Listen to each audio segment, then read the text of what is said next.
السلام علیکم ورحمۃ اللہ وبرکاتہ۔ بسم اللہ الرحمن الرحیم۔ محترم ناظرین، آج جو ویڈیو ہے اس میں ہم آپ کو بتائیں گے جب اذان شروع ہو تو یہ ایک عمل کر لیں، اللہ ایسے رنگ لگائے گا جو آپ نے کبھی سوچا بھی نہیں ہوگا۔ ویڈیو کو شروع سے لے کر آخر تک لازمی دیکھیں، بہت زبردست اور دلچسپ ویڈیو ہونے والی ہے۔ محترم ناظرین، پہلے یہ جان لیں کہ اذان کا لغوی معنی خبر دینا ہے، اور شرعی اصطلاح میں چند خاص اوقات میں نماز کی اطلاع دینے کے لیے کچھ خاص الفاظ کے بار بار کہنے کو اذان کہا جاتا ہے۔ محترم ناظرین، سن 1 ہجری کو جب مدینہ منورہ میں نماز باجماعت ادا کرنے کے لیے مسجد بنائی گئی تو اس وقت ضرورت پڑی کہ لوگوں کو جماعت کا وقت قریب ہونے کی خبر دینے کا کوئی خاص طریقہ اپنایا جائے۔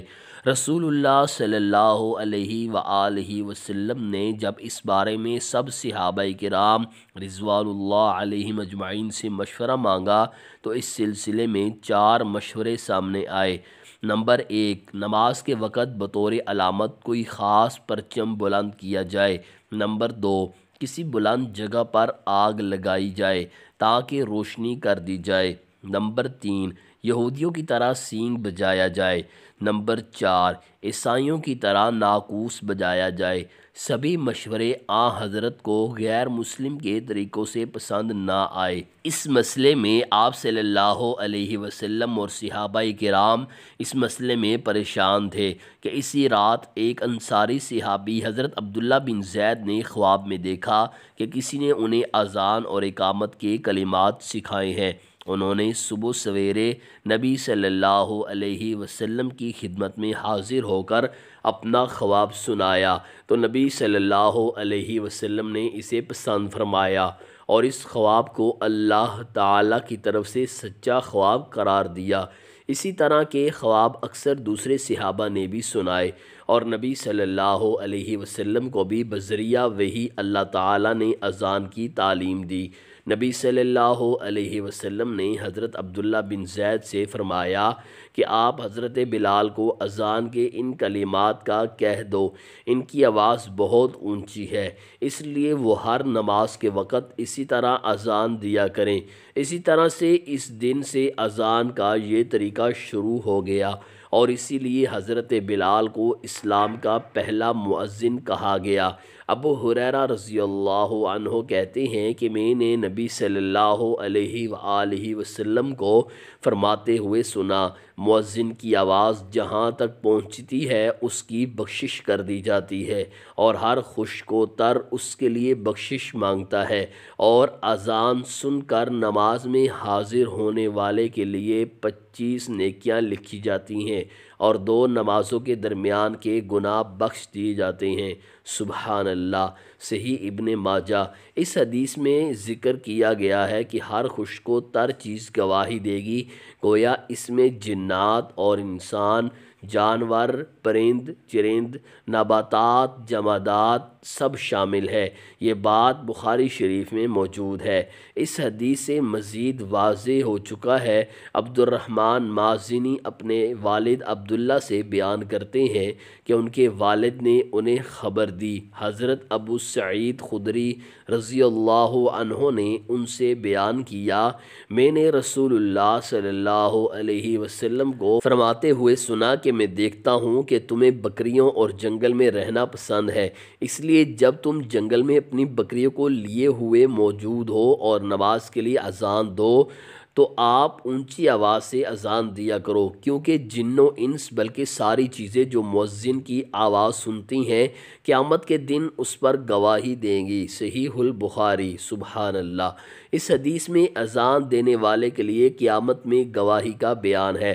قیامت میں آدمی ایک ایک نیکی کے لیے پریشان ہوگا، ایسے میں یہ گواہی آدمی کے لیے نجات کا راستہ بنے گی۔ اس لیے مؤذن بلند آواز سے اذان دیا کرے تاکہ دور تک جن اور انسانوں اور ساری چیزوں کو سنائی دے اور وہ گواہی کے کام آ سکے۔ معاویہ بن ابی سفیان رضی اللہ عنہ کہتے ہیں کہ رسول اللہ صلی اللہ علیہ وآلہ وسلم نے فرمایا، اذان دینے والوں کی گردنیں قیامت کے دن سب سے زیادہ لمبی ہوں گی۔ صحیح مسلم۔ لمبی گردن کے کئی معنی ہیں۔ کسی نے لمبی گردن کا مطلب لیا اللہ کی رحمت کی طرف دیکھنے والا یعنی زیادہ اجر کا باعث۔ کسی نے اس کا حقیقی معنی کیا ہے جب قیامت میں لوگ پسینے میں شرابور ہوں گے تو ان کی گردن لمبی کر دی جائے گی۔ قاضی ایاز نے آناک میں الف کو زیر کے ساتھ کہا ہے جس کا معنی جنت کی طرف جلدی جانے والا۔ ابو ہریرہ رضی اللہ تعالی عنہ بیان کرتے ہیں کہ رسول کریم صلی اللہ علیہ وسلم نے فرمایا، اگر لوگوں کو اذان اور پہلی صف کے اجر و ثواب کا علم ہو تو اور اگر انہیں اس کے لیے قرآن اندازی بھی کرنا پڑے تو وہ قرآن اندازی ضرور کریں، یعنی اس طرح بھاگ بھاگ کر جائیں جیسے کوئی خزانہ مل رہا ہے۔ سبحان اللہ۔ بخاری۔ اس حدیث میں بھی اذان کے بے پناہ اجر کا ذکر ہے، وہ اس طرح کہ اگر لوگوں کو اذان کا اجر معلوم ہو جائے اور اذان دینے کے لیے اپنا نام قرآن اندازی سے نکالنا پڑے تو بھی ایسا کرنے سے پیچھے نہ ہٹیں گے، یعنی وہ خزانے سے بھی بڑھ کر ہے۔ عبداللہ بن عمر رضی اللہ عنہما سے روایت ہے کہ رسول اللہ صلی اللہ علیہ وآلہ وسلم نے فرمایا، جس شخص نے 12 سال اذان دی اس کے لیے جنت لازمی ہو گئی اور اس کے لیے ہر روز کی اذان کے بدلے 60 نیکیاں اور ہر اقامت پہ 30 نیکیاں لکھ دی گئیں۔ سبحان اللہ۔ صحیح ابن ماجہ۔ یہ حدیث بالکل واضح ہے، جو 12 سال تک اذان دے اس کے لیے جنت واجب ہو جاتی ہے۔ کام بہت آسان ہے اور انعام بہت بڑا ہے۔ مزید برآں جو 12 سال تک اذان دیتا رہے گویا اس سے 12 سال کی نماز بھی کبھی نہیں چھوٹے گی، وہ ہمیشہ تکبیر اولیٰ کے ساتھ نماز ادا کرتا رہے گا، بلکہ خود انہوں نے ہی اقامت کہی ہوگی۔ نبی صلی اللہ علیہ وآلہ وسلم نے فرمایا، جس نے 40 دن تک نماز جماعت کے ساتھ ادا کی اور تکبیر تحریمہ کے ساتھ ملا تو اس کے لیے 2 قسم کی برات لکھی جاتی ہے، آگ سے برات اور نفاق سے برات۔ سبحان اللہ۔ صحیح ترمذی۔ اذان دینے والوں کے لیے نبی صلی اللہ علیہ وآلہ وسلم نے بطور خاص دعا بھی کی ہے۔ ابو ہریرہ رضی اللہ عنہ سے روایت ہے کہ رسول اللہ صلی اللہ علیہ وسلم نے فرمایا، امام ضامن اور ذمہ دار ہے اور مؤذن امین اور قابل اعتماد ہے۔ اے اللہ، اماموں کو صحیح علم و عمل کی توفیق عطا فرما اور مؤذنوں کو معاف کر دے۔ صحیح ابو داؤد۔ گویا مؤذن کو اذان کی برکت سے بہت ساری نیکیاں کرنے کا موقع ملتا ہے۔ نماز کے وقت سے پہلے مسجد میں حاضر ہونا، مسجد کی صفائی وغیرہ کا اہتمام کرنا، اذان دے کر سنتوں کی ادائیگی، پھر نماز کے لیے انتظار کرنا، نماز بعد بھی سب سے آخر میں جانا، ایک نماز کے بعد دوسری نماز کا شدت سے انتظار کرنا، بعد جماعت نماز ادا کرنا وغیرہ، ان سب نیکیوں کے لیے مؤذن کو گناہوں سے بخشش مل جاتی ہے۔ اور کیوں نہ ہو، نبی صلی اللہ علیہ وآلہ وسلم نے ان کے حق میں جو خاص دعا فرمائی ہے۔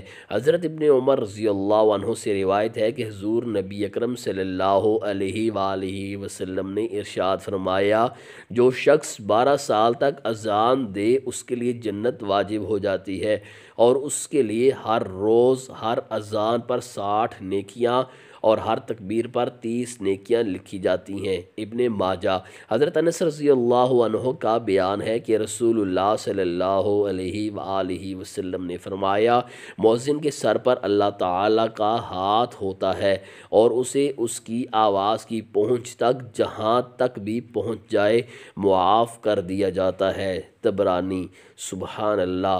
سب سے پہلے تو مؤذن کی اذان کا جواب دیں اور اذان کا جواب ویسے ہی دینا ہے جیسے مؤذن کہتا ہے۔ عبداللہ بن عمر بن عاص رضی اللہ عنہما فرماتے ہیں کہ میں نے نبی کریم صلی اللہ علیہ وآلہ وسلم کو یہ کہتے ہوئے سنا، جب تم مؤذن کی آواز سنو تو بالکل ایسا ہی کہو جیسا مؤذن کہتا ہے، یعنی اذان کا جواب دو، پھر مجھ پر درود بھیجو۔ جو شخص مجھ پر ایک بار درود پڑھتا ہے اس پر اللہ تعالیٰ اپنی 10 رحمتیں نازل فرماتا ہے۔ سبحان اللہ۔ اور اس کے بعد اللہ تعالیٰ سے میرے لیے وسیلے کا سوال کرو، کیونکہ یہ جنت میں ایک مقام ہے جس پر اللہ کا ایک بندہ فائز ہوگا اور میں امید کرتا ہوں کہ وہ میں ہوں، تو جس نے میرے لیے وسیلہ طلب کیا اس کے لیے میری شفاعت حلال ہوگی۔ سبحان اللہ۔ مسلم۔ محترم ناظرین، اذان کے بعد انتہائی محترم ناظرین اذان کے بعد انتہائی اہم عمل جس کی طرف توجہ دلانے لگا ہوں اور یہ بہت ہی خاص ہے، وہ یہ ہے کہ خشوع خضوع کے ساتھ اللہ کے حضور دعا مانگے، کیونکہ حدیث میں آتا ہے، انس بن مالک رضی اللہ عنہ کہتے ہیں کہ رسول اللہ صلی اللہ علیہ وسلم نے فرمایا، اذان اور اقامت کے درمیان کی دعا رد نہیں کی جاتی۔ ترمذی۔ سبحان اللہ۔ ایک ایسا وقت ہے کہ جس میں جو دعا اللہ سے مانگو گے اللہ قبول فرمائے گا۔ معزز ناظرین، اگر آپ کو ہماری ویڈیو اچھی لگی ہو پلیز لائک کیجئے، مزید ایسی ویڈیوز دیکھنے کے لیے ہمارے یوٹیوب چینل کو سبسکرائب کیجئے۔ اگر آپ گھر بیٹھے بٹھائے آن لائن اپنے بچوں کو ناظرہ قرآن کریم کی تعلیم دلانا چاہتے ہیں، ہمارے پاس میل اور فیمیل ٹیچرز کی سہولت موجود ہے، ہمارے ساتھ رابطہ کیجئے۔ ہمارا واٹس ایپ نمبر ہے 0306 8983 012۔